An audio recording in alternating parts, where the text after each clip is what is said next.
Skip कर दी तो हो सकता है कि आपके एग्ज़ाम के 5 नंबर भी आप गँवा सकते हैं।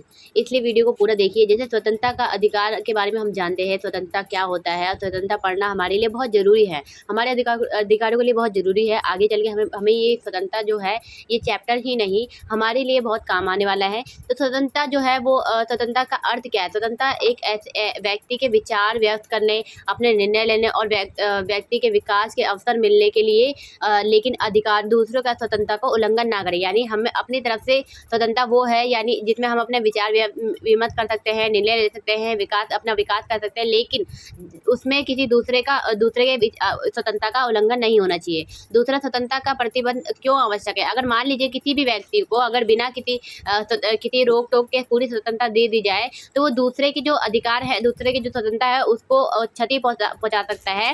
इसलिए समाज में एक संतुलन बनाने के लिए स्वतंत्रता का प्रतिबंध जरूरी है।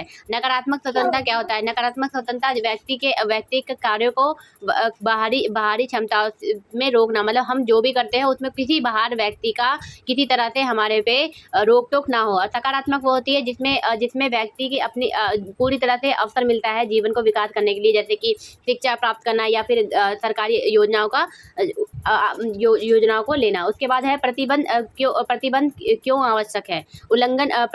उचित प्रतिबंध क्या होता है? उचित प्रतिबंध वो होता है जैसे कि अगर मान लीजिए पूरी तरह से जो व्यक्ति का जो स्वतंत्रता वो भी खत्म ना हो और किसी और की स्वतंत्रता या शांति में समाज में शांति बनाए रखे और किसी दूसरे की स्वतंत्रता का उल्लंघन ना हो, इसलिए इसे उचित प्रतिबंध कहते हैं, इसी को कहते हैं। अब उसके बाद याद रखने वाली बात है जो आपके एग्जाम में जरूरी है, वो ये है, आप इसको पढ़ लीजिए और मुझे ये बताइए अगर आपको वीडियो अच्छी लगी तो आप मेरे कमेंट में बताइए, और हमारी व्हाट्सएप ग्रुप आप ज्वाइन कर लीजिए। आप एक बार मुझे कमेंट में यस लिख दीजिए, मैं आपको बता देती हूँ। ओके।